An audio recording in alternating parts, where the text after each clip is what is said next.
It was the best of times. It was the worst of times.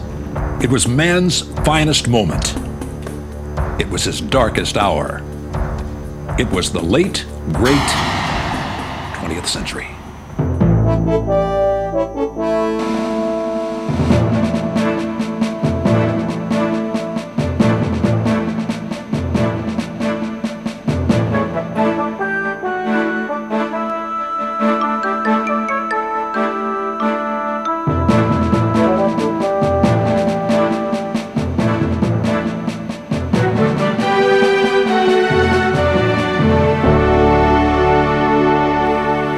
The 20th century does not actually end until 2001, but for all practical purposes, it concludes when there's a 2 in front of the date.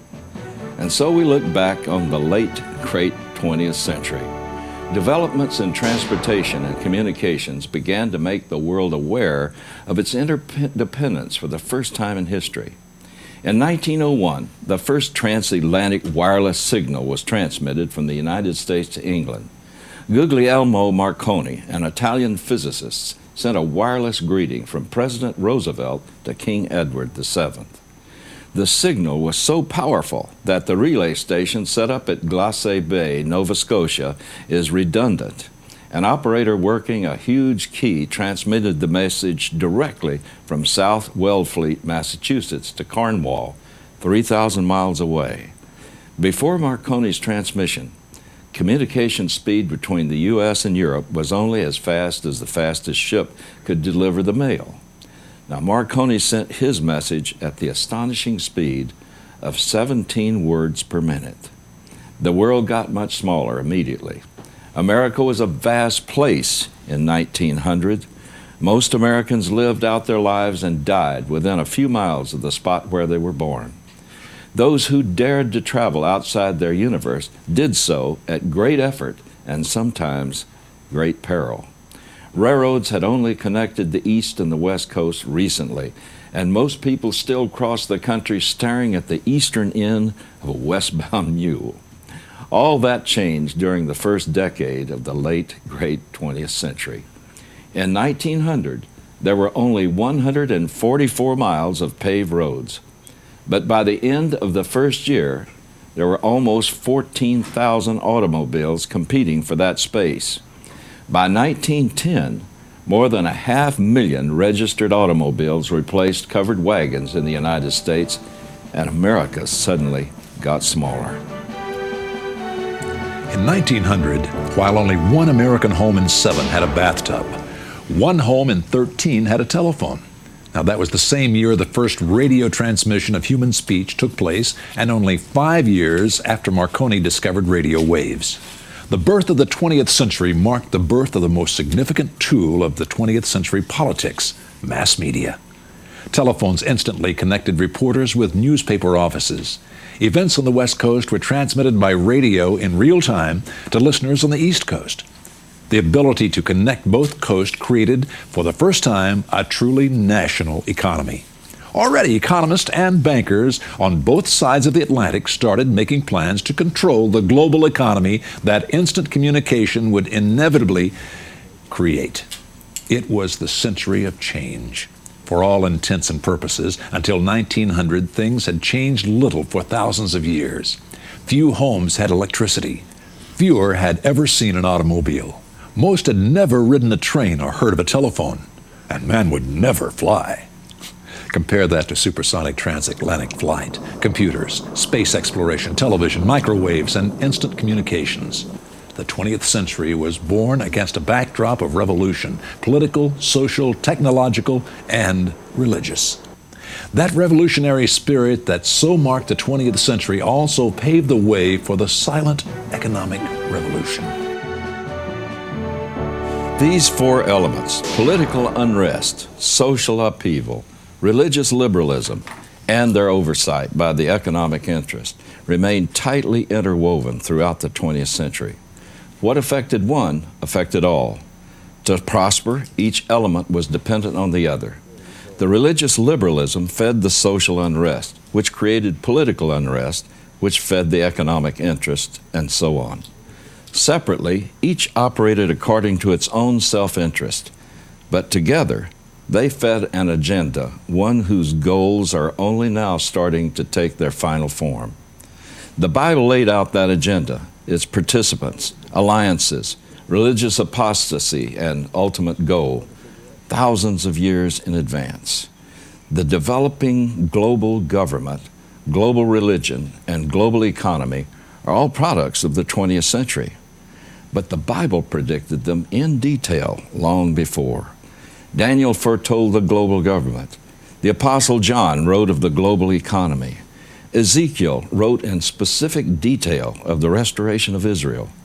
The convergence of all of these elements in a single generation was foretold as the great sign to that generation. To that generation, Jesus wrote, "When you see these things begin to come to pass, your redemption draws near." And folks, we are that generation. The way in which the global economy unfolded during the 20th century was fascinating to witness. In 1900, the internal economies of most nations had changed little in centuries. Paper currency was relatively uncommon. Gold was still the major medium of exchange in America. Paper money was based on gold and silver weight.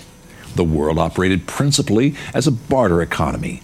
Although we used currency, it was a barter, a trade of something for real value for something else of real value. Not $10 in gold or scrip backed by gold in exchange for 2 weeks' groceries, for example. Over the next 30 years of the 20th century, we shifted to a debit economy. Now, that's an economic plan where wealth is measured by debt. Each dollar, instead of being backed by gold or silver, was backed by the full faith and credit of the United States. The operative word there is credit. A dollar was not backed by wealth, but by credit. That shift in economic theory reversed the power equation. It put all the power into the hands of lenders and made government the borrowers. Over the course of the late great 20th century, the money lenders have used their power wisely. In 1900, the economy was a tool of government. At the other end of the same century, governments serve the global economy. The IMF dictates policy to Russia using loans as leverage. Russia has no choice but to cave in or starve. The U.S. is equally in bondage to the Federal Reserve. A word from the chairman of the Fed can shake markets, change the course of elections, and have some effect on every single American life. Who's in charge? Well, how did they get there? It could only have happened in the 20th century. Around the turn of the century, Bible prophecy's greatest sign began to take shape. The world's Jews were suddenly and surprisingly overwhelmed with a desire for a homeland. The Zionist movement was born in 1897 at the Basel Conference in Switzerland. After centuries as unwanted guests in their host countries, the Jews simply decided it was time to go home.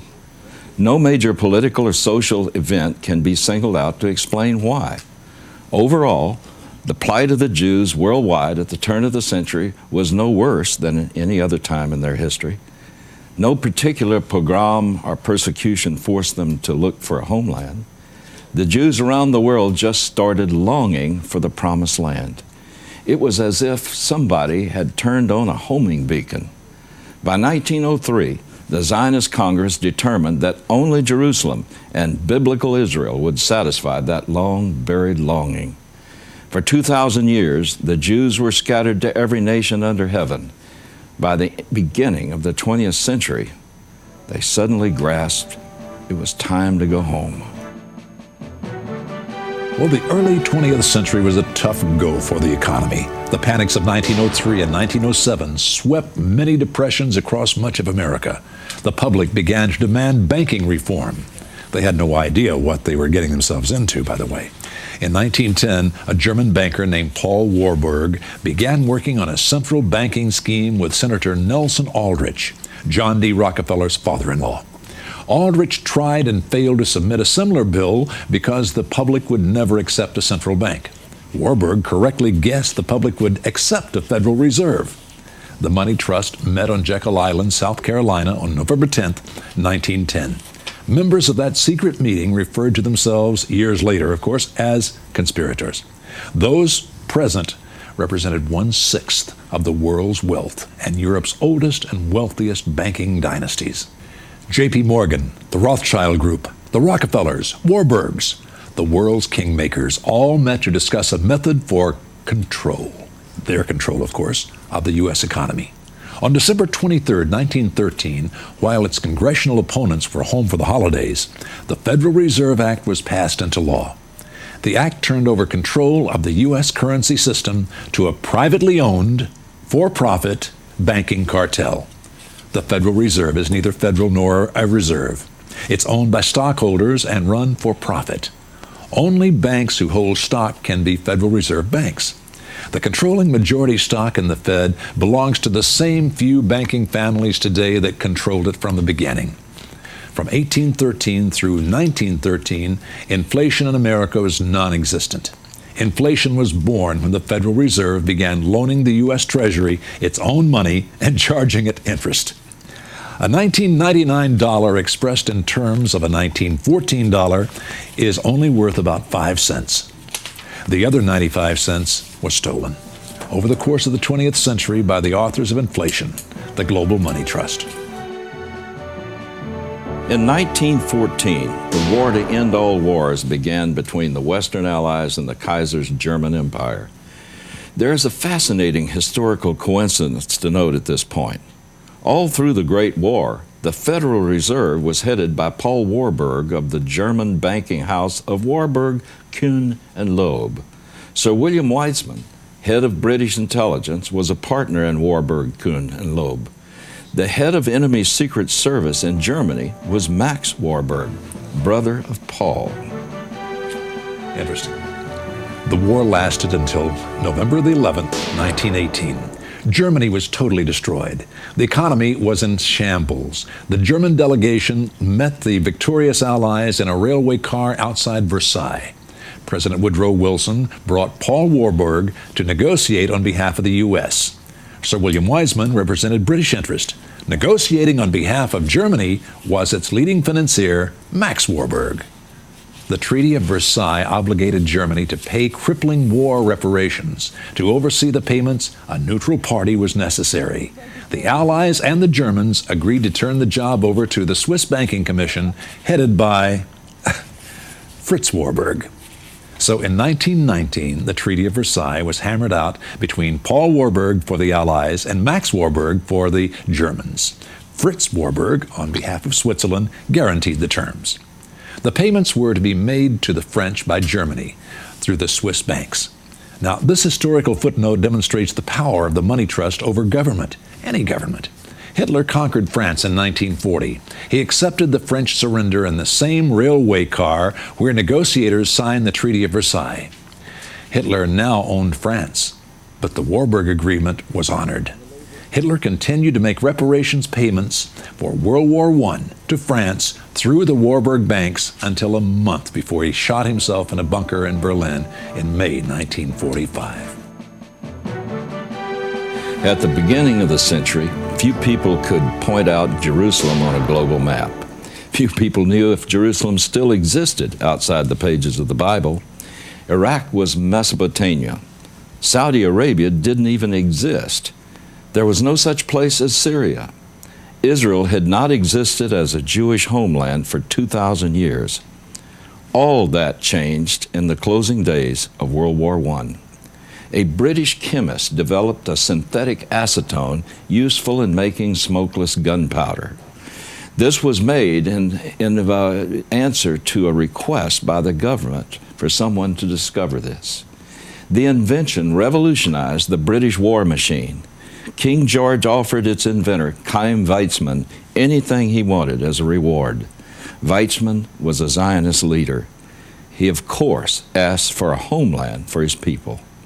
His request resulted in the Balfour Declaration, which said in part, His Majesty's government will view with favor the establishment in Palestine of a national home for the Jewish people, and will use their best endeavors to facilitate the achievement of this object, end quote.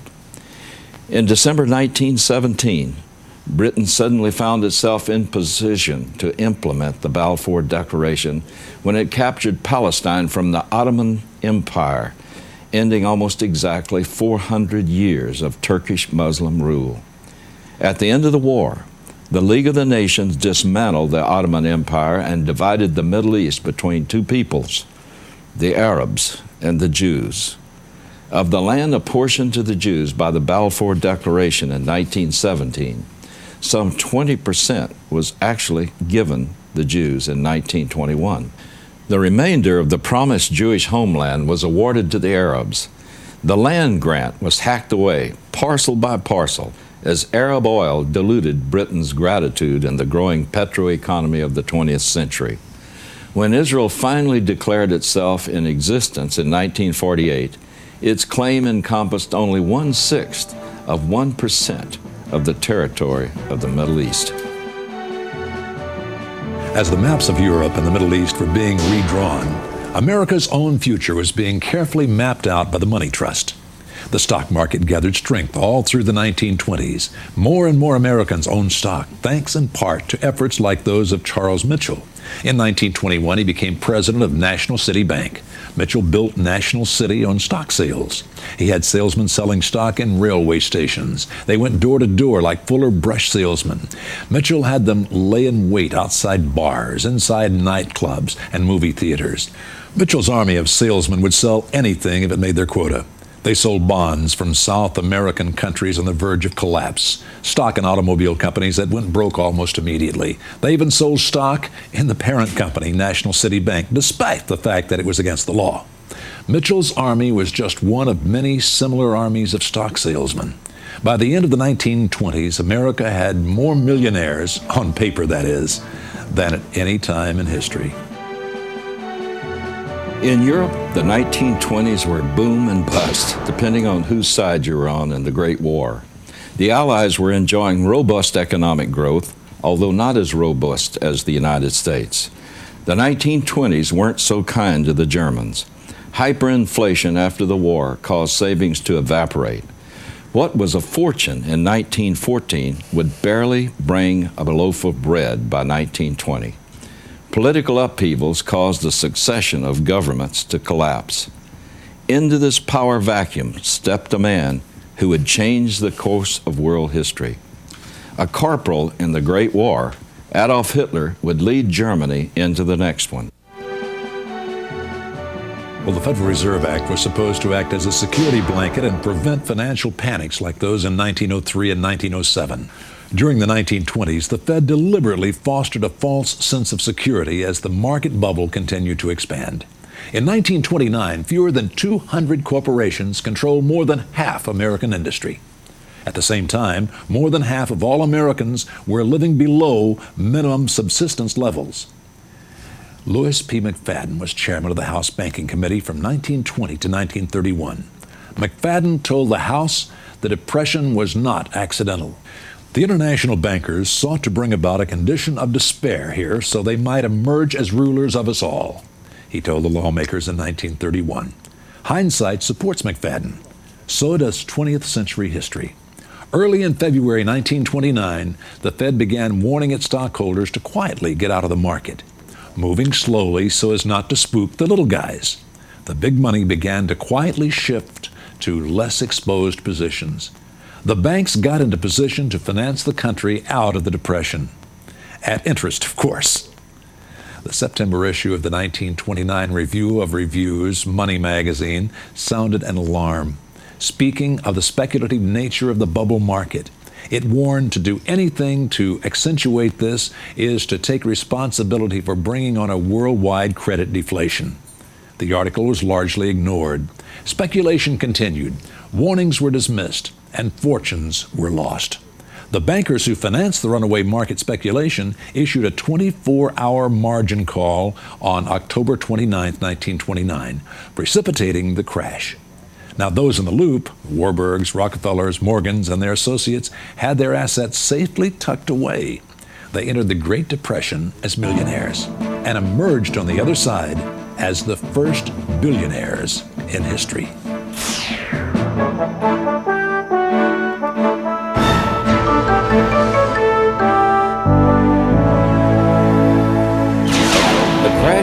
1929 set the stage for the longest and the most severe economic depression in American history.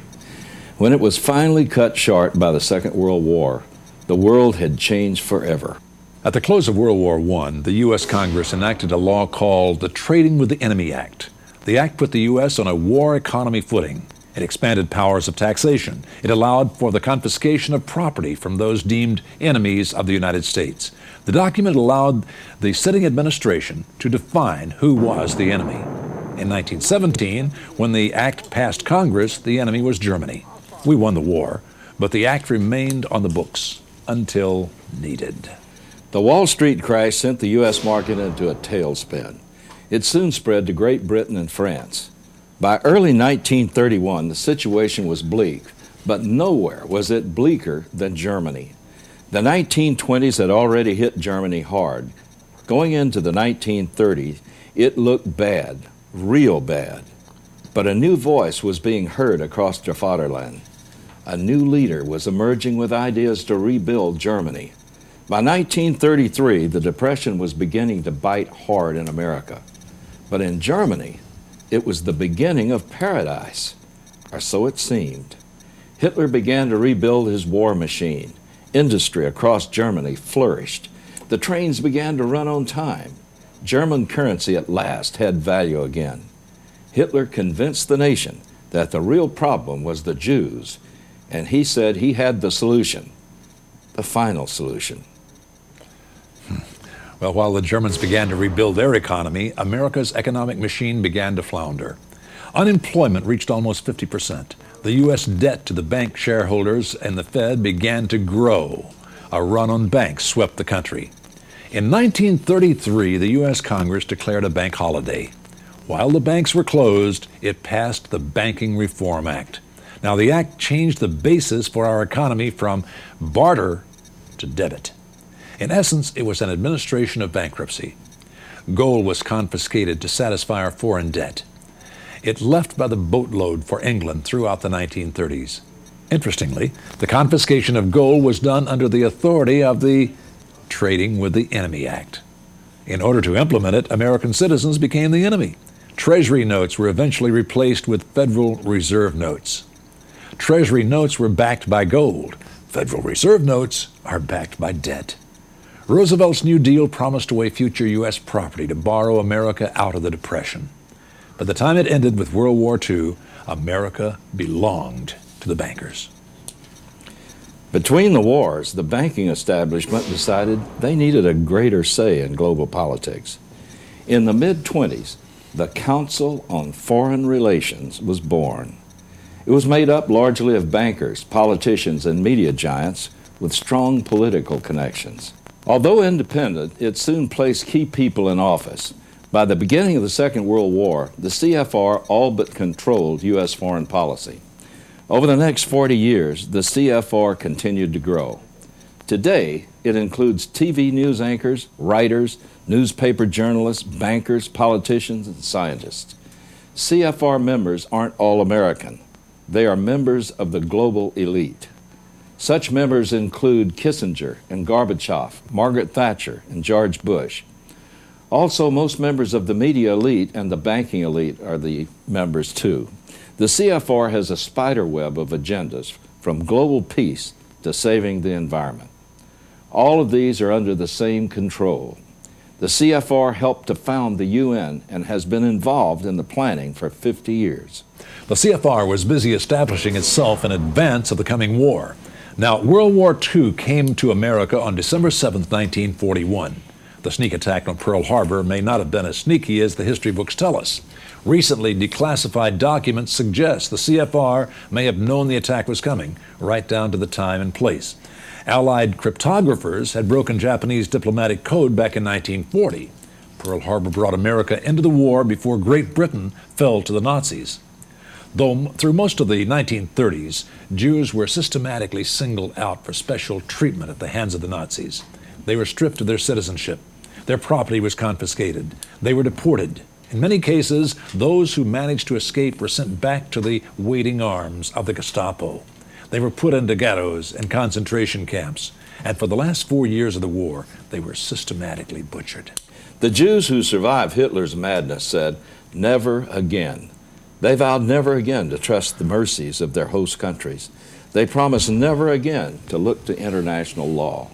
The land of Israel began to call the Jews as the turn of the century was here.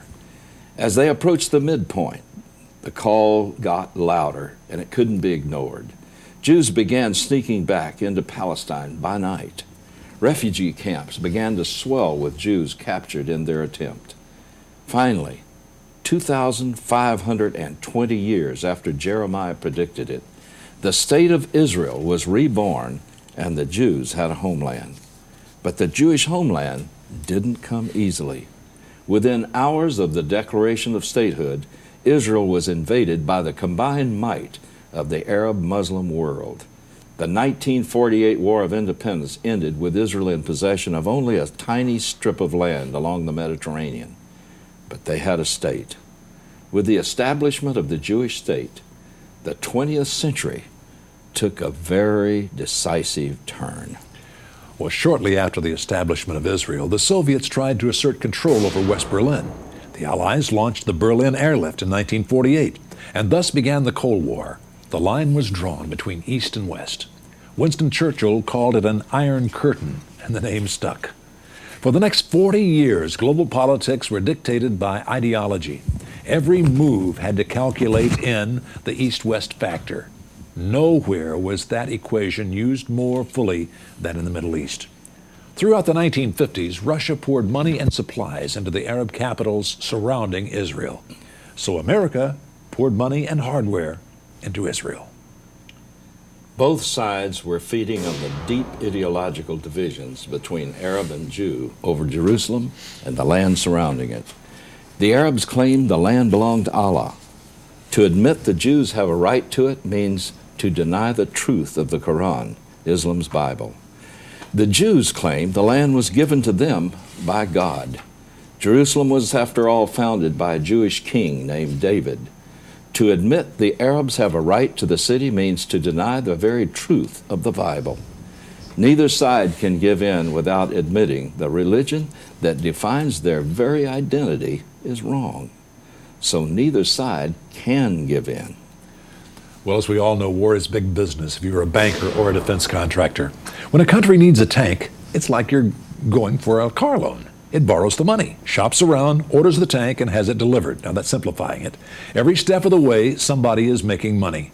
Once the tank is delivered, the transaction and the profit is over, except when there's a war. The more that gets destroyed, the more you sell. More jobs, more profit. The 20th century owes its prosperity to war. World War I made billions for Wall Street, but the lull between the wars brought depression.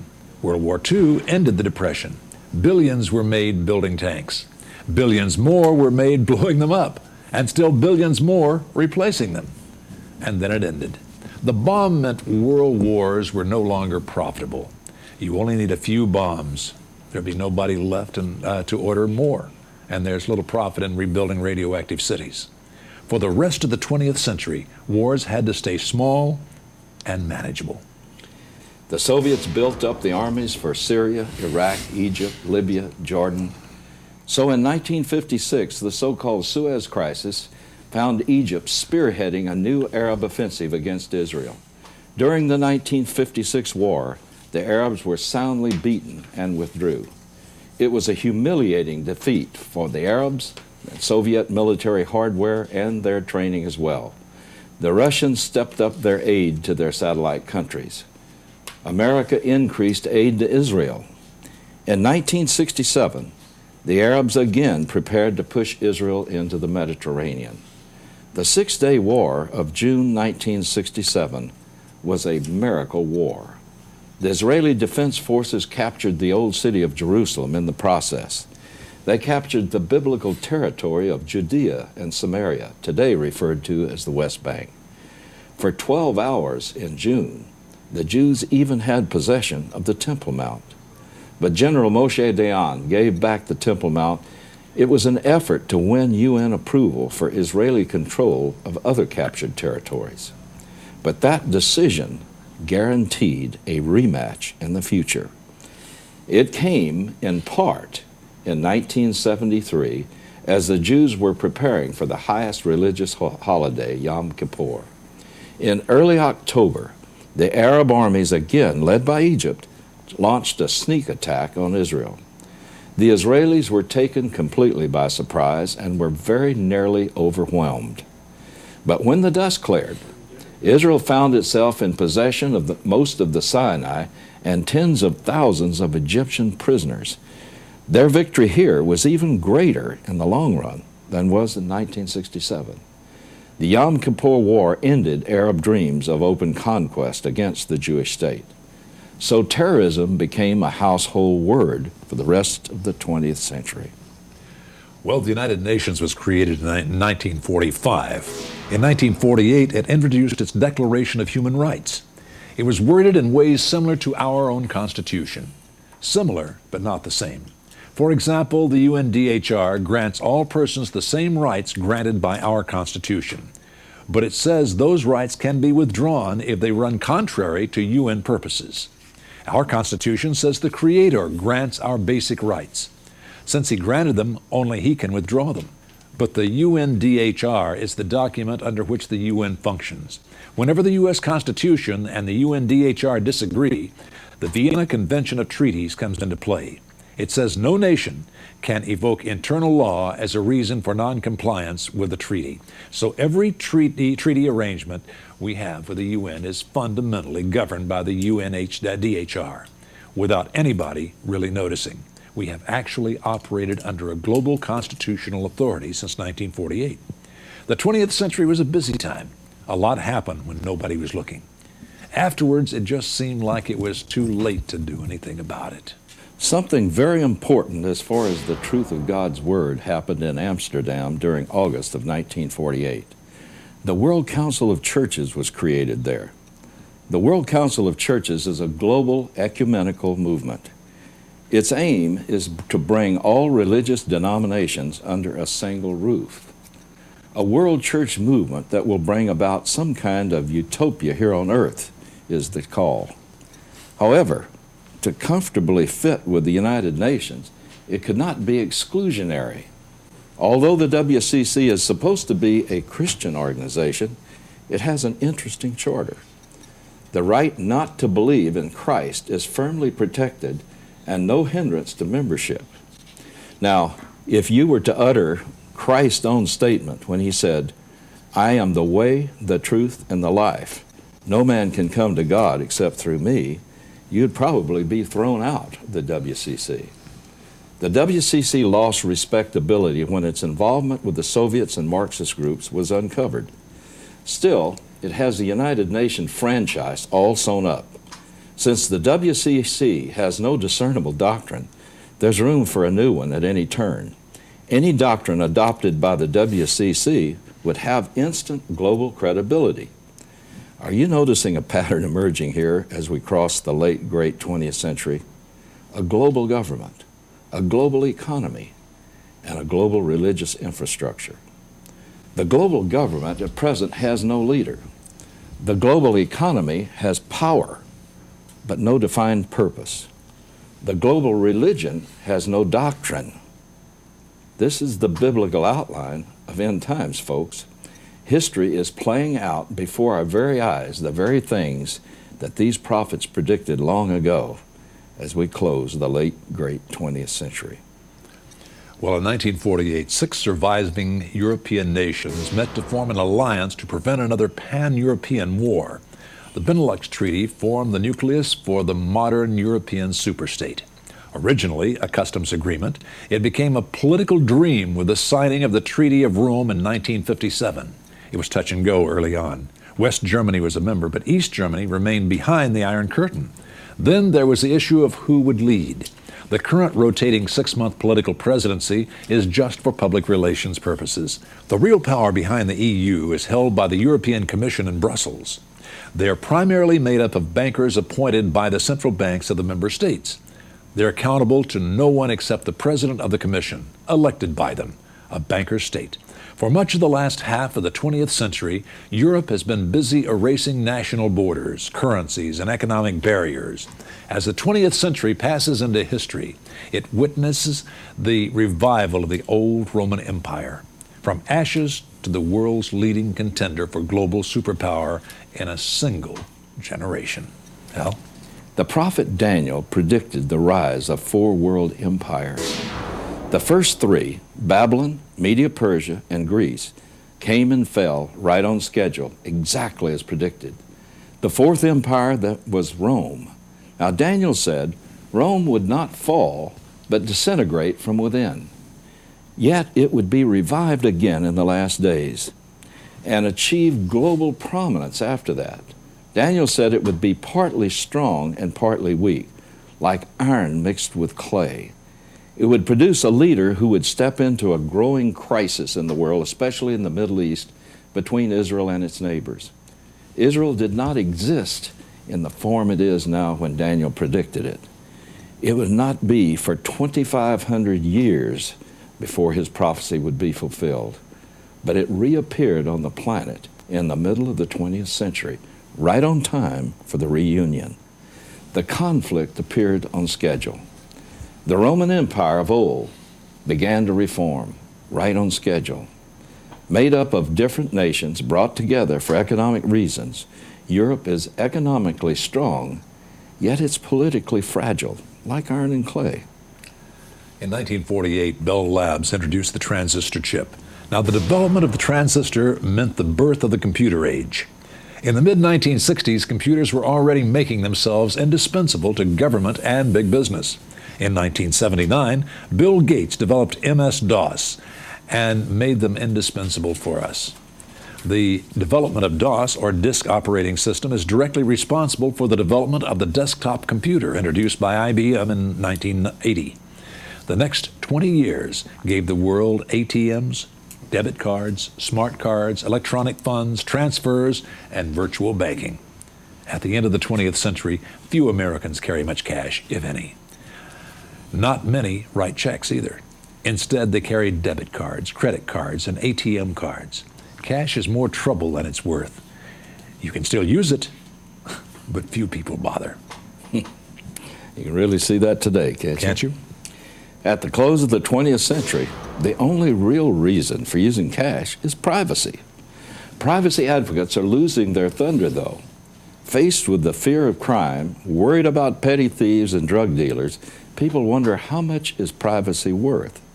Resistance to the idea of trading freedom for security is evaporating rapidly. People are literally being scared into embracing the idea of a cashless society. Only 15 years ago, people said it would never happen. Well, eliminating cash and checks means real profits to bankers. And that means that cash and checks are on their way out.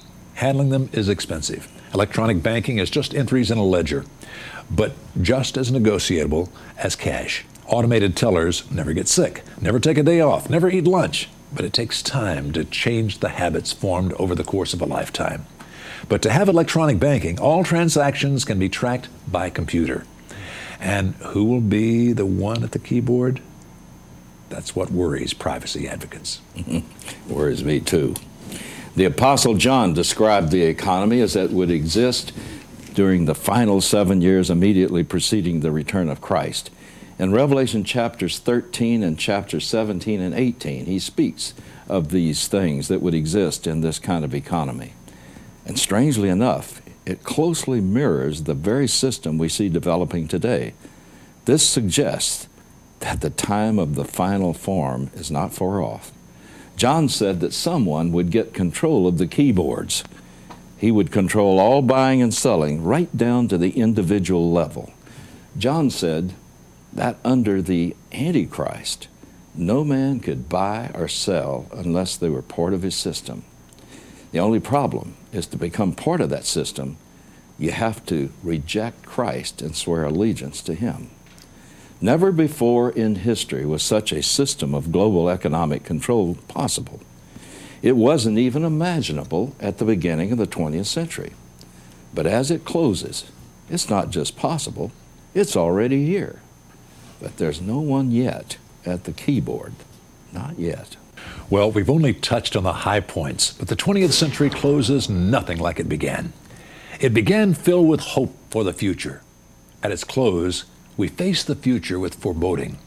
The 21st century opens on a nuclear world still harboring resentments carried over from the past. There are bright hopes for 21st century's technology, but only if the technology we have doesn't kill us first. The 20th century seems to have somehow taken us all by surprise, overtaken us again, and now it's gone. Hal? The development of the four global institutions, the Antichrist, the revival of Rome, the restoration of Israel, the social meltdown, all in a single century, all in a single generation. Consider predicting just these things. Now predict them for a future generation. They all have to happen at the same time. Folks, this is not coincidence. It's design. We're living in the last days before the return of Christ. But there's a comfort to see just how intricately woven the tapestry of the 20th century really has been. You can see the hand of God all through it. In fact, God's hand has been visible in this century as at no other time since the first century when Jesus walked this earth. Such timing and control are evidence that God remains in control and is intensely interested in each one of us. The detail with which the 20th century has confirmed Bible prophecy is breathtaking in scope, and it's also proof that God loves this old earth. He said things would happen. They did. So we can expect the rest of His revealed plan to unfold with equal precision. Are you ready for the 21st century?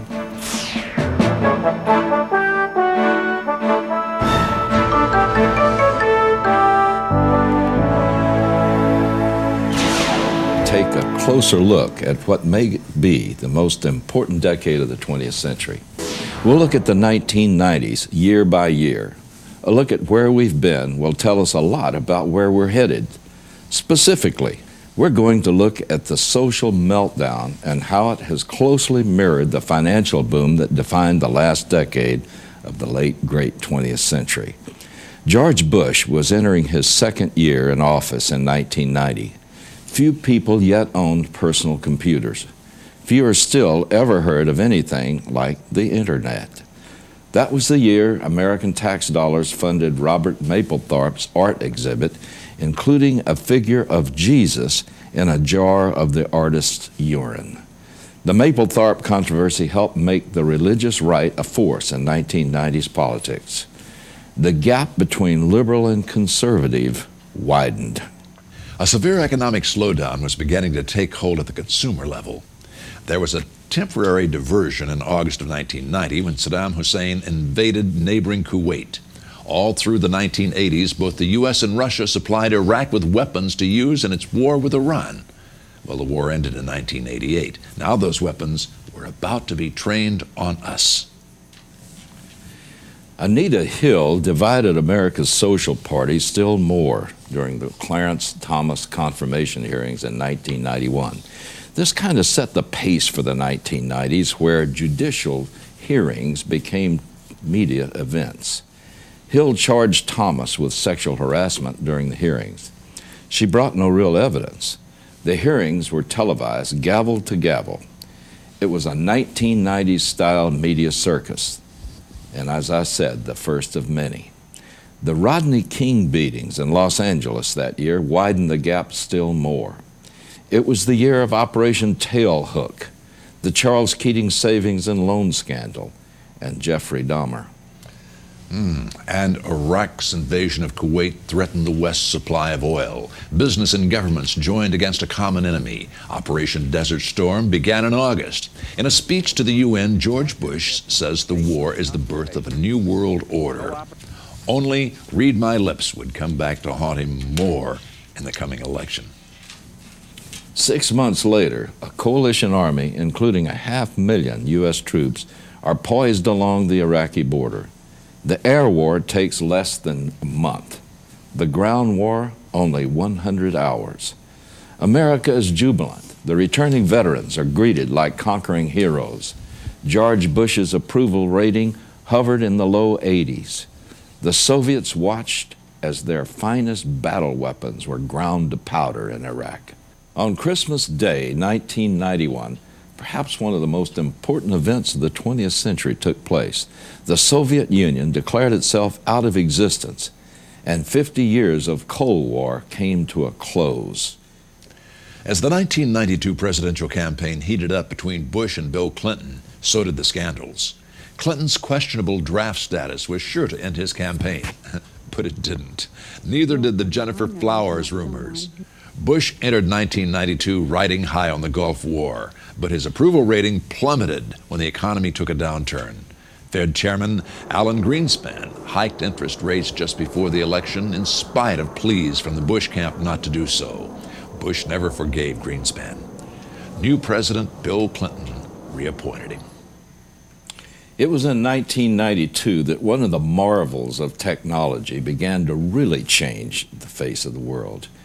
This was the year when the World Wide Web was thrown open to the public use. The Internet was originally designed as a defense grid against nuclear attack.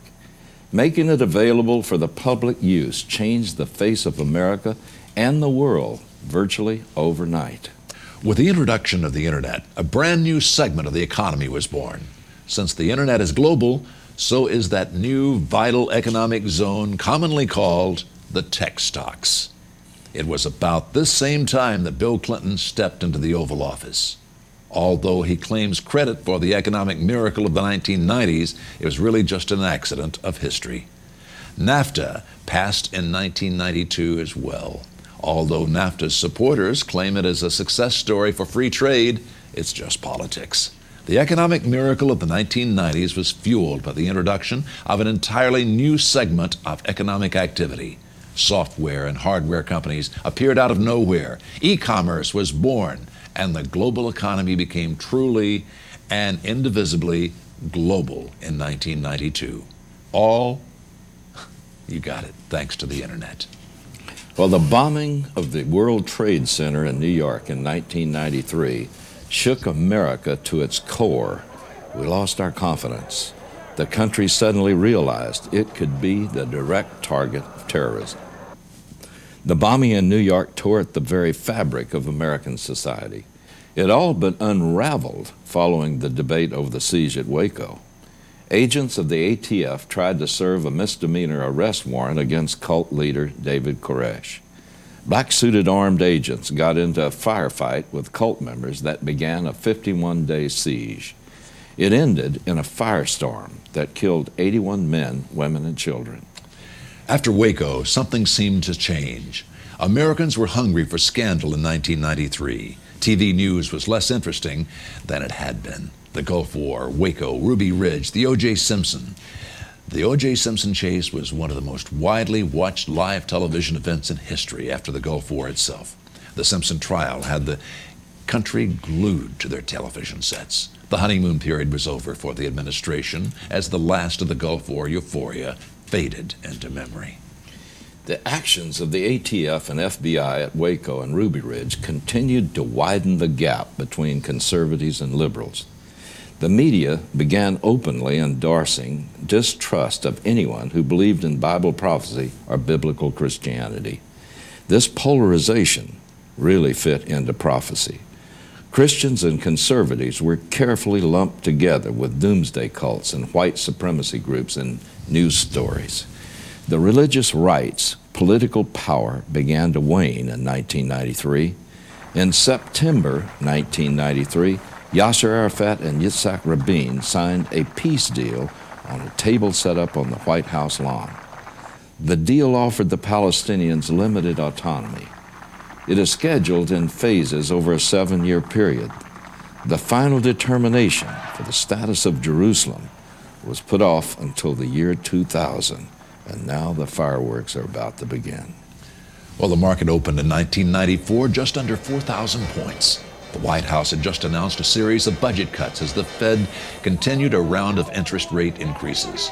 The internet effect was beginning to take hold on the economy, and the numbers, well, they began to go up. The country was occupied with economic recovery. The White House was busy with internal damage control. Hillary was in hot water over whitewater.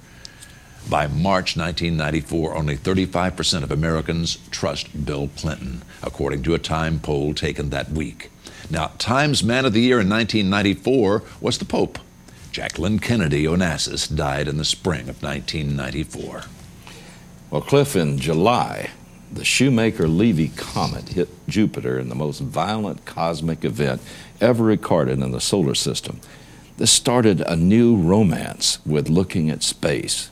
The impact was spectacular and clearly visible from the Earth. In 1994, we began to worry about things hitting us from space. A special NASA committee with a budget of millions was set up to study the problem. Disaster movies on the big screen had to compete with the real disasters in the news. In January, the Northridge earthquake crumpled Los Angeles. Flooding in the south cut a path of devastation like Sherman went through Georgia. It was the first of a series of so-called 500-year floods. 1994 was the year of the microbes also. Now mutant strains of formerly controlled disease microbes began to turn up in hospitals in super strain form. Common staph infections turned deadly. There were outbreaks of tuberculosis, typhoid, hepatitis, anthrax, and cholera across the former Soviet Union. In Gloucester, England, there was an outbreak of what came to be known as a flesh-eating disease. We began to worry about runaway epidemics and even set up global health committees to study the problem. And don't look now, folks, but another one of those birth pangs Jesus talked about was taking shape. He said there would be plagues. And Russia began its first war with Chechen rebels in 1994. Bosnia was still being torn to pieces by its ethnic civil war. In December, the Unabomber struck for the 15th time. This time, the victim was a 50-year-old advertising executive who died in the attack. John Wayne Gacy was executed in Illinois, and Jeffrey Dahmer was murdered by another inmate in prison.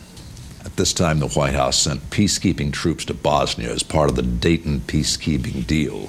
The mission was originally scheduled to run for 1 year, and the White House promised there would be no mission creep. They repeated the promise every year since. The stock market soared to new highs in 1995 as the information technology sector became important enough to have its own name. New jobs in information technology were everywhere. The economy began to finalize its move from a manufacturing-based to service-based economy. High-paying manufacturing jobs began to vanish to Mexico and South America. But there was brisk job growth, at least on paper, as lower-paying service jobs opened up. Newt Gingrich took the reins of Congress as new Speaker of the House. The battle lines were joined for the coming struggle between the White House and GOP-controlled Congress. An explosion split the morning quiet on a spring day in Oklahoma City, and Americans this time were shocked to the core of their being. The Alfred P. Murray building and 168 lives vanished in a massive car bomb exploded outside the federal building. Media reports initially blamed Middle Eastern terrorists, but in the end, 2 Americans were charged with the crime. Timothy McVeigh was suspected to be a member of a Michigan militia. The media cried conspiracy and suggested a connection between organized militia movements and, you guessed it, right-wing Christians and terrorism. Despite the fact no conspiracy ever turned up and nobody was connected with any militia, the perception stuck. In the minds of many, a fundamental Christian was a wild-eyed fanatic with a basement full of guns waiting for either the ATF or the end of the world. Janet Reno profiled the typical dangerous fanatic as one who interpreted the Bible literally, homeschooled their children, believed in the end of the world, and mistrusted government. Well, with all that, O.J. Simpson was acquitted of murder in front of one of the largest live audiences in history. Although a jury finds him not guilty, the families of the murder victims say he got away with murder. So do many Americans. His acquittal deepens racial division still smoldering since Rodney King. Now, the federal government passed a federal law that made it a felony to carry a firearm within 1,000 feet of a school zone then. The gun law was passed as a preventative measure against gun violence near schools. There had not yet been any of the now too common school shooting attacks. The law was passed as part of a White House initiative against teenage crime. It helped to prove how effective more laws are against crime in a society like this one in the last decade of the 20th century. In November, a Jewish extremist opposed the peace process, walked up to Yitzhak Rabin at a rally, and fired 2 bullets into the Israeli prime minister. Rabin died at the hospital minutes later. The assassin, Yigal Amir, was a law student connected with a far-right extremist group. Shock waves went through the Middle East as the world anticipated the murder's impact on the peace process. Shimon Peres was named acting prime minister until new elections could be held the following July. Well, 1996 was the year of the ballot box. The global leaders who would pilot us through the rest of the 20th century spent 1996 telling voters why they should get the job. The White House scandal showed no sign of slowing up, despite the upcoming presidential elections. A U.S. military base in Saudi Arabia was bombed, killing 19 servicemen. 2 men parked a truck in front of Khobar Towers and walked away. The truck bomb was 100 feet away when it exploded. It blew the front off the building. Back home, Ted Kaczynski was arrested on charges that he was the Unabomber. He was arrested after his brother recognized his writing style in his nationally published manifesto. His brother called the FBI, who arrested him in his sparse mountain cabin. The skies were unfriendly also in 1996. In May, a ValueJet airline crashed into the Florida Everglades, killing 110 passengers. TWA Flight 800 went down in Long Island Sound later that same year, again with no survivors. The grand celebration in Atlanta's Olympic Village was ruined when a concealed pipe bomb exploded during a live concert. An alert security guard on the scene took charge and handled the crowd until help arrived. For his presence of mind and dedication, Richard Jewell was promptly charged with the crime. Newspapers cheered the quick arrest and painted dark portraits of the suspect, until it turned out he didn't do it. Instead of being hailed as a hero, Richard Jewell's reputation was ruined. The FBI paid him an undisclosed settlement. The real bomber has never been caught. Bill Clinton was reelected in 1996, despite the never-ending parade of scandals that marked his first term in office. It seemed only a matter of time before the sheer weight of scandal would break the Clinton presidency. In June, a new scandal erupts when FBI files on Clinton enemies were discovered in the White House living quarters. The files were on leading Republicans. Clinton apologized and claimed it was an honest bureaucratic error. He promised it wouldn't happen again. The first glimmer of illegal campaign contributions through Johnny Chung hit the press in October. Clinton ignored the bad press and politics and went on to victory. Well, in Israel, Benjamin Netanyahu was elected prime minister. Netanyahu won the election over Shimon Peres by a margin of less than 1%. But Netanyahu was a leader of the hardline Likud party. He was opposed to the current Land for Peace formula. He preferred a formula of peace for security, and this caused the Palestinians to balk. Meanwhile, in Russia, Boris Yeltsin faced a 4-way challenge against communist Gennady Zyuganov, nationalist Alexander Lebed, and ultra-nationalist Vladimir Zhirinovsky. He won with 54% of the vote, with a lot of help from his friends in America. In Bosnia, the country holds national elections. Amazingly, a Muslim is elected to head a 3-person presidency. Well, the British colony of Hong Kong disappeared forever in 1997 when it was handed back over to Red China. The formal takeover went off without a hitch. China pledged to respect Hong Kong's existing laws and individual rights for 50 years under what it called a one country, two systems approach. Once China had Hong Kong back, it started looking at Taiwan. China considers Taiwan to be a renegade province. Now, Taiwan sees itself as the legitimate government of China. 1997 was also the year that Deng Xiaoping went to his reward at age 94. He had led China since Mao Zedong was one of the founders of the Chinese Communist state. The handover had a ripple effect across the Asian economies. It began in Indonesia and eventually spread across Asia, picking up the nickname Asian flu along the way. In February, the world's first cloned sheep was introduced to the press, and an ethical dilemma was thrust on the world. Dolly the sheep was cloned from the cell of another adult sheep. It was the first time a mammal had been reproduced from a cell other than a sperm or an egg. It spawned an ethical debate about cloning humans. In the summer of 1997, we got our first real look at Mars close up. Scientists hoped the rover would supply some evidence of life on Mars. The rover sent back chemical analyses of soil and rocks, but no life. And it was 1997 that the Hale-Bopp comet streaked near Earth. 39 members of the Heaven's Gate cult expected to ride it to the next level of existence. And so from a mansion in Rancho Santa Fe, California, they committed suicide. And another insane act was charged to all Christians, further polarizing America against fundamental Christians. Well, 1997 was the year of the tobacco settlement. Basically, the tobacco settlement was a deal between the tobacco industry and the attorneys general of 40 states, worth billions of dollars in exchange for the industry's immunity from future legal action. Well, the payoff, sort of like when Al Capone paid off the Chicago police to look the other way, only bigger.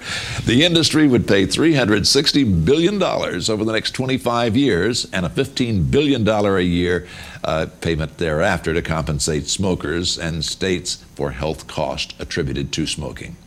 Well, the deal would also allow the FDA to regulate nicotine, but it prevents it from being banned until the year 2009. In return, the big tobacco companies can continue making millions selling death to smokers for another decade. In July, Congress was caught creating a loophole that would let big tobacco take a tax credit of $50 billion against the settlement money. Oh, there was little progress in the Middle East peace during 1997. Settlement constructions competed with suicide bombers for international headlines as the talks deadlocked. For much of the year, the two sides weren't speaking. When they were, they often couldn't agree on what to discuss. 2 suicide bombings in Jerusalem during the summer left 22 dead, including 5 bombers.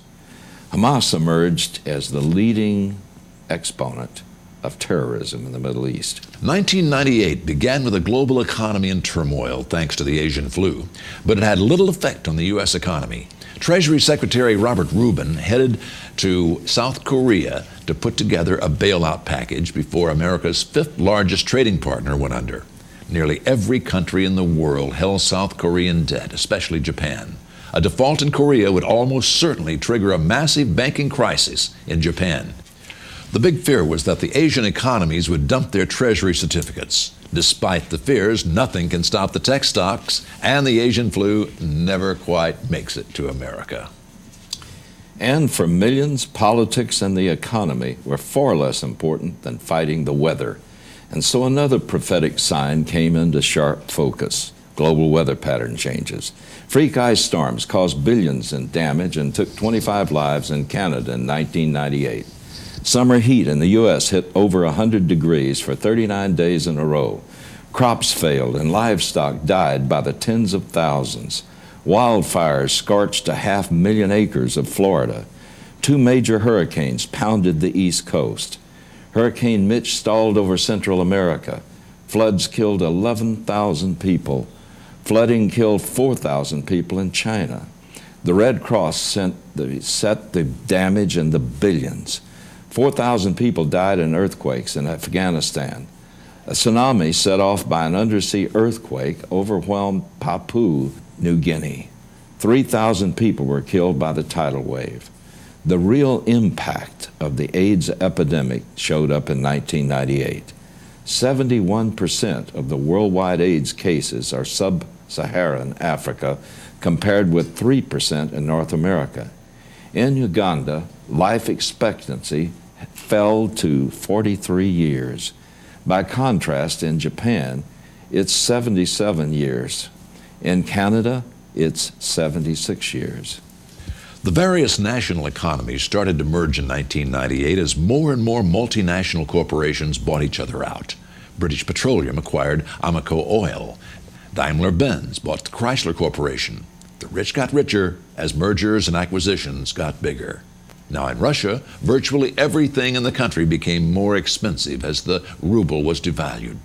The economic woes in Asia hurt business worldwide, but nothing was going to stop our Wall Street. In Baghdad, it was a return to the Desert Storm days as the U.S. launched a major missile attack against Iraq and, strangely enough, drew the ire of the Muslim world. The pounding continued for 4 days and 4 nights. It was called Operation Desert Fox, and it was essentially a 70-hour war that killed an unknown number of Iraqis.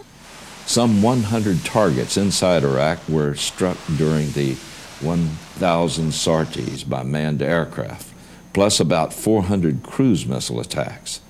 The attacks were designed to force Saddam Hussein to allow UN weapons inspectors to access the military sites. There are still no inspectors in Iraq, so you'd have to say that Saddam won this one.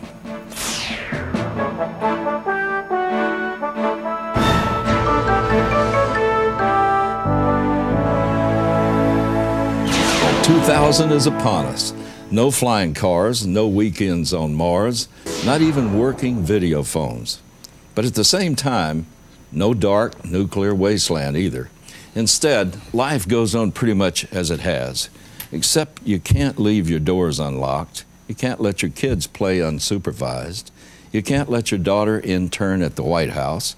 Instead of utopia, we find Russia teetering on the brink, a powerful European military machine in development, and an increasingly belligerent China as U.S. national sovereignty continues to be yielded to the center. Sex, drugs, and rock and roll aren't the watchwords of the rebellious youth of the 2000th year, but the lifestyle of the occupant of 1600 Pennsylvania Avenue. 1999 was a banner year in history. It was a frenzied year. The whole world was preoccupied with Y2K. Natural disasters, political disasters, and global warming continue to top newscasts night after night, all through 1999. Still, 1999 was a good year for most Americans. The rest of the world didn't have it so good. Well, 1999 ended with a bang in Europe as a deadly storm swept across the continent. Nearly 100 people died after the storm battered most of Europe, with France absorbing the brunt of the storm. Up to 34 people were reported dead in France alone, and 1.5 million homes had no electricity. In the words of one French official, there's never been anything like this. In Spain, a 15-foot wall under construction was knocked down by the wind. 2 workmen were killed. Up to 30,000 people in Belgium were without drinking water. 13 people died in weather-related mishaps in Switzerland. And in Italy, high winds caused at least 1 plane crash. And in Austria, winds were recorded at a peak of 136 miles an hour. Thousands of people were evacuated in an area just west of Vienna. Only a week before, 50,000 or more lost their lives to flooding in Venezuela. A fitting end to a year punctuated by disasters, both natural and man-made. And so they were, Cliff. 1999 began in the midst of a firestorm as the Clinton impeachment trial went forward in the Senate. Clinton's presidency had been badly damaged by revelations concerning Monica Lewinsky, which surfaced in January of 1998. The president's trial ended with the Senate voting not to remove him from office. Judge Susan Weber Wright presided over the presidential deposition during the Paula Jones trial.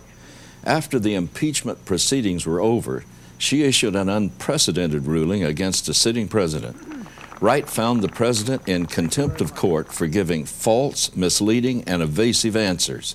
The answers were designed to obstruct judicial process. The president was eventually fined $90,000.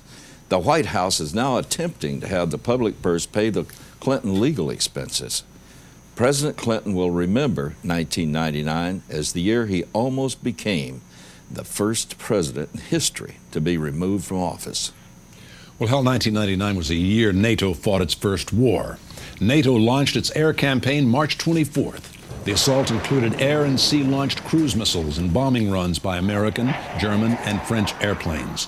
But NATO's war was not a Nintendo war like the war with Iraq. NATO's action created additional problems in a region already bordering on disaster.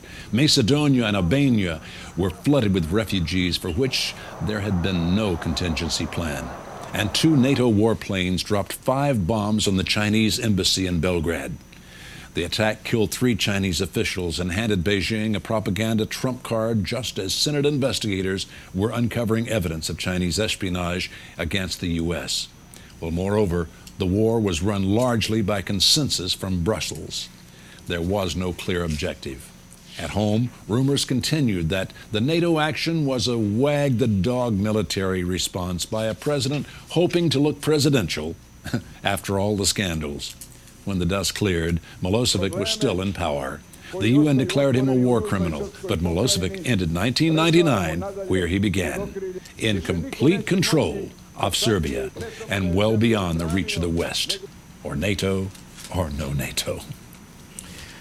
Well, 1999 will be remembered for the earthquakes that shattered population centers around the planet. There were 17 major quakes, magnitude 7.0 or greater this past year. Almost 22,000 people lost their lives. In January, Colombia suffered its worst natural disaster in 15 years. Nearly 1,500 people were killed in the quake and its aftershocks. An earthquake in Turkey in August killed 17,000 more. Another major quake hit the same region in November, killing 500 more, and 122 died in Greece in September. 2 weeks later, 2,300 lost their lives in Taiwan, the strongest trembler in that hit the island in 10 years. Later in September, 18 died in a quake in southern Mexico. Well, as 1999 began, nobody knew exactly what Y2K would do, but everybody agreed it would be terrible. The government had conducted its own survey, and half the federal agencies were years behind in upgrades. And there was only 1 year to go. But as the year progressed, it seemed that miraculous progress had been made. So by midsummer, everyone was pretty much convinced Y2K would be no big deal. Polls early in the summer indicated the majority of Americans were not worried. Few planned to take any precautions. A fair number of people grew rich on those who did, though. Survival outfitters sold a lot of military rations, 20-gallon water jugs, and canned goods in 1999. Y2K provided the government with an ideal opportunity to issue a few more emergency presidential declarations. The U.S. bid 1999 farewell under no fewer than 30 different declared states of emergency. It could be argued that 1999 was the year of emergencies. And Cliff, in the Middle East, 1999 was supposed to be the year that Palestinian state was to be born. Yasser Arafat promised to declare his state into being in the spring of 1999. He was talked out of it by some fevered last-minute diplomacy and the fear his declaration might help Netanyahu win re-election. Arafat ultimately relented and no declaration was issued. Ehud Barak became the new Prime Minister of Israel on May 17th. Barak is Israel's most decorated soldier, but he is determined to make a name for himself as a peacemaker. After 6 months of negotiation, the peace process seems to be back on track. Barak is hoping to negotiate a land for peace agreement with Syria in the early 2000. Well, the trial of the century for 1999 was the government antitrust lawsuit against Microsoft. The trial actually began in October 1998. It concluded after U.S. District Judge Thomas Jackson ruled that Microsoft was a monopoly. The trial began when a rival software company, Netscape, complained. Microsoft was keeping it out of the market, they said. Netscape introduced a new browser package that sold for $200. Microsoft developed a competing package and gave it away for free. Netscape wasn't hurt too badly by Microsoft, it turned out. Although it won the lawsuit, the company sold to AOL for $10 billion. The ruling may mean the breakup of Microsoft into smaller companies called baby bills. A similar order was entered against AT&T back in the 80s, so 2000 may see the end of Microsoft as we know it. In America, the only ones allowed to have monopolies, Hal, are the banks. Oh, boy. Why am I not surprised? Well, the world of technology took another quantum leap forward in 1999. It became commonplace this year to see people fiddling with little electronic pads called palm tops. 20 years ago, those first noisy, slow, clunky desktop computers were introduced to the public. Today, you can surf the net, send email, confirm appointments, send faxes while sitting at the beach. Science has unlocked many new secrets of the genetic code. Clone research has gone ahead and unchecked, despite the ethical debate of a few years ago. And America has grown accustomed to being a society under constant surveillance. The average American is photographed 20 times a day without her or his knowledge. Phone calls are routinely monitored by the NSA. Smart highways and highway cams monitor our every move. Only 2% of all business transactions involve cash. The remaining 98% are all easily traced electronic funds transfers. Well, 1999 was the year of the virtual shopping mall. The fastest growing segment of the tech stock market was online shopping. The online phenomena is in part responsible for 1999's record-breaking NASDAQ performance. The NASDAQ index opened the year at 1,690. The index briefly flirted with 4,000 at the end of 1999. Now, that was the year that Americans bought $15 billion worth of goods online. We spent nearly 2/3 of that figure just over the Christmas season. Corporate online purchases count for another $109 billion. Amazon.com became the world's largest bookstore in 1999, but you can only browse its shelves on your computer. Amazon.com is a typical 1999 internet success story. It was one of the stocks that drove the NASDAQ to record highs. It's worth billions, but lost $350 million this year. It's not alone. The most prolific tech stocks this year are all companies that lost money. eBay, Yahoo, and Amazon.com are examples of the new economy of 1999. Companies that make money by losing money. Figure that one out. And the trend is only expected to grow in the year 2000. Technology is big business, even technology that costs more to operate than it returns. Well, it'll take us a while to figure that one out, won't it? 1999 was also the year of the so-called greenhouse effect. Over the course of the 20th century, the Earth's temperature has been steadily on the rise. 1999 saw one of the largest temperature increases of the century. Heat waves, droughts, flooding reports were newsroom mainstays this year. Over the course of the 1990s, whole species of animals became extinct. Storms and floods were endemic. Spring comes earlier each year. In England, birds have begun laying their eggs in the spring an average of 9 days earlier than normal. 4 of the 5 earliest thaws on record in Alaska occurred in 1990s.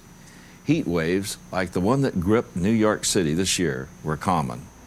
New York set records for both the hottest and the driest month in history in July of 1999. Sea levels are rising, shorelines are disappearing. Places like Hawaii, Bermuda, and Fiji, the shorelines are receding. Glaciers are melting all over the world. The number of the snowless days in Alaska has increased 20% since the 1950s. The Arctic polar ice cap is 6% smaller than it was 2 decades ago. And nearly 1,200 square miles of Antarctica has melted since the March of 1998. Hal, 1999 was also the year of the Great Lockdown. Israel spent 1999 quietly deporting Christian groups it feared would do something to bring on the Second Coming early. In October, Israel expelled more than a dozen Americans, believed to be part of the doomsday cults. The Americans are suspected of planning events they maintain would bring about the second coming of Christ at the Mount of Olives. Hal. Well, we spent much of the last century daydreaming about the kind of world we'd live in come the year 2000. In some ways, it met the most radical expectations.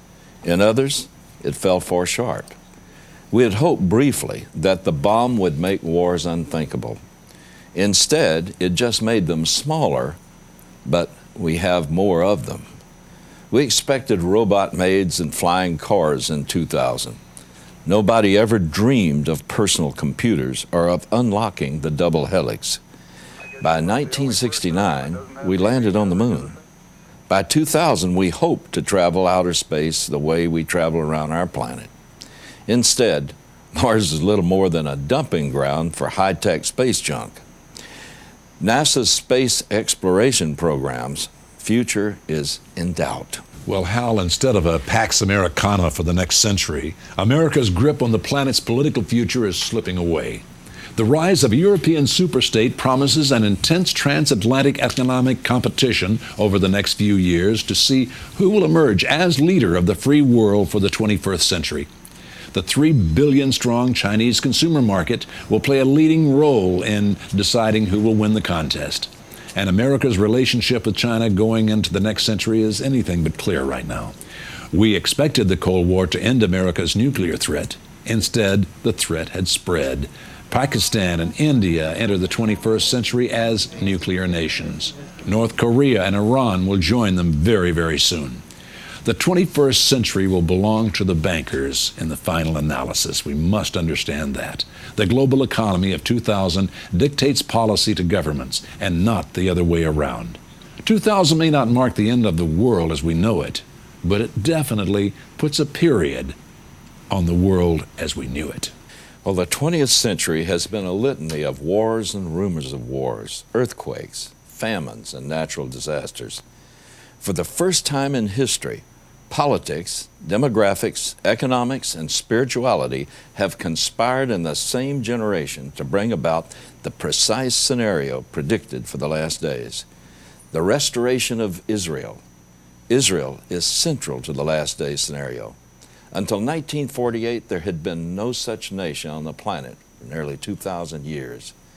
The on-again, off-again peace process, the global economy, the developing global government, the new religiosity that makes Christianity a public safety threat, record earthquake activity, unprecedented flooding and famine in a world of plenty, science that can unlock the genes, clone mammals, but still can't cure old killers like tuberculosis and cancer, and fear of terrorism, fear of asteroid impacts, fear of urban crime, fear of our children, thanks to 5 years of school shootings, fear of our own creation, thanks to Y2K.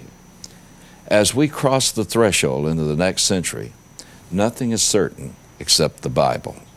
Jesus told us to expect an increase in wars and rumors of wars, famines and earthquakes as we approach the end of this age.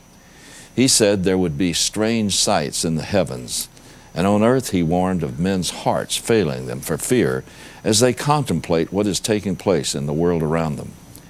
Jesus warned of the sea and the roaring of the waves. Paul warned of a social and moral meltdown that would sweep humanity in the last days. 30-odd years ago, when I wrote The Late Great Planet Earth, I was able to predict many of these current trends, not because I knew some secret knowledge, but because I believed the Bible's outline of history future would be as accurate as its outline of history past. The evidence is in.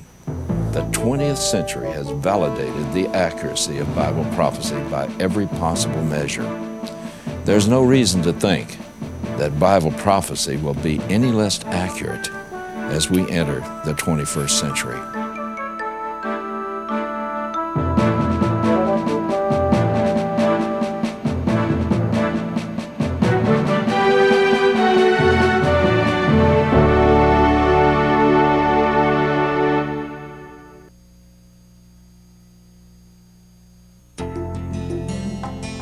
Apocalypse Code. In this riveting nonfiction book, Hal Lindsey, the father of modern-day Bible prophecy, cracks the Apocalypse Code and deciphers long-hidden messages about man's future and the fate of the earth. Planet Earth, the final chapter. Join Hal Lindsey in a journey that spans the ages, past, present, and future, to discover what Armageddon is all about. Learn the chilling details of the future battlefields and the Great Tribulation, foretold more than 2,000 years ago. Combat faith. Hal Lindsey shows the kind of faith tough enough to meet the tough times ahead. Combat faith. Learn to break the faith barrier, to overcome worry, anxiety, and fear, and enter into a new dimension of peace and stability. Learn how to claim the invincible inner peace that God has promised each of us. There's only one answer to mankind's need for meaning, purpose, and fellowship with God.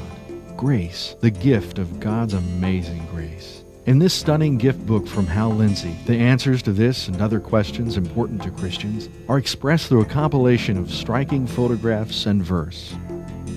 Vanished into thin air, the hope of every believer. There is a prophecy referred to as the rapture of the church. What is the rapture? Which view is correct? Is this a recently revealed doctrine? When will it occur? Who will go? Hal Lindsey explains in clear, easy-to-understand terms the answers to these and many other doctrinal issues surrounding the rapture of the church.